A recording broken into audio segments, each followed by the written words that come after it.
Hi, and welcome to my Let's Play for Manhunters, both New York and San Francisco. Sadly, I only have the box for Manhunter New York. I got San Francisco in the 3-pack that they released in 1990, which had Police Quest 2 and maybe it was Christmas '89. It had Police Quest 2, it had Manhunter San Francisco, and it had Sylphie. But Manhunter New York, I do happen to have the box, and it's a pretty awesome box. Another high quality PC box there.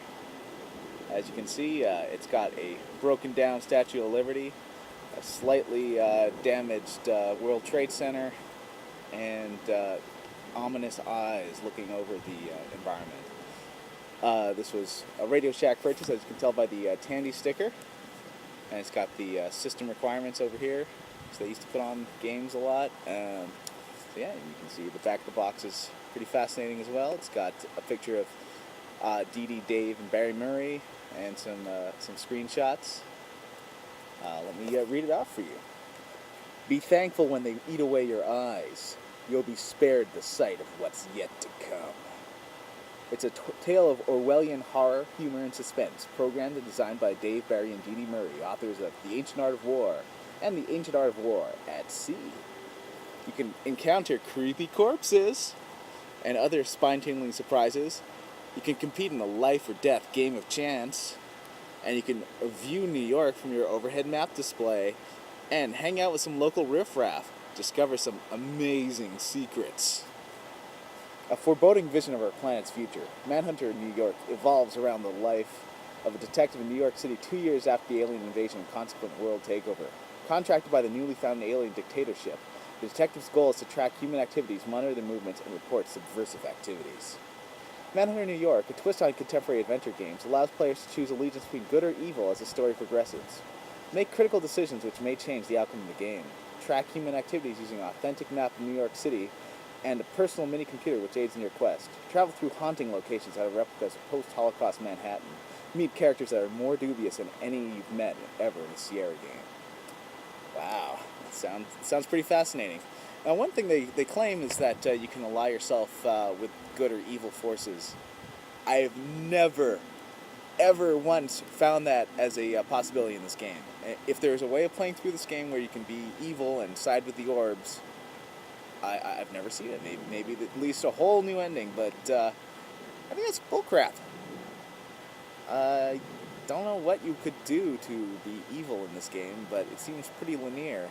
If anyone can tell me how you can actually end up being evil, let me know. Seriously, I tried to play through this game a couple of times evilly, and there's only one way to get through the game, and you die. So here's the original box. As you can see, it's got the Sierra inside box, which they discontinued around 1990.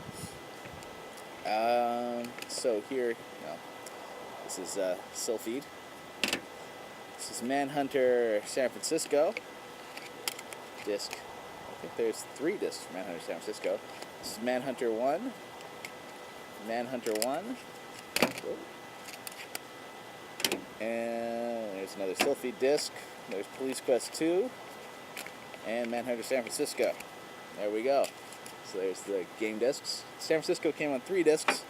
And Manhunter New York came on 2 discs. They were low-res games, so they didn't take as many as most of the Sierra games at the time. They had a lot of screens, though. Here's the 3D animated adventure game reference card. Although I don't know if that actually works. Yeah, this stuff isn't actually relevant for Manhunter, but that's okay. Ooh, look! I love these. Love these! Came on 5 5¼ discs. There's some command control keys. Ooh, I could have used this. Quick reference guide for your Manhunter on how to travel and skip.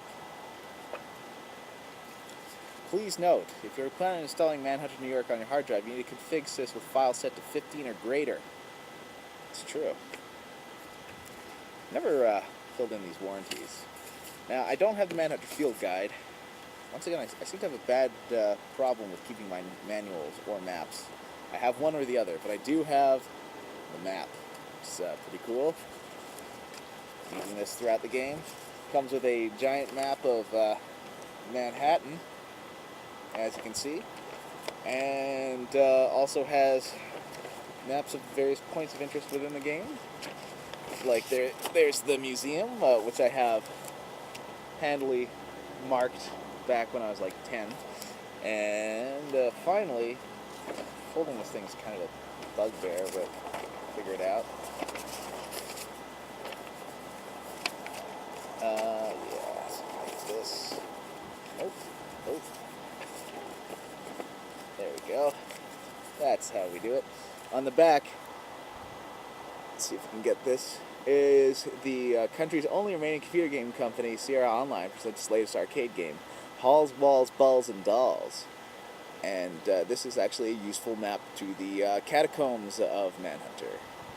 You'll see that later. But it also works as a advertisement for the arcade game.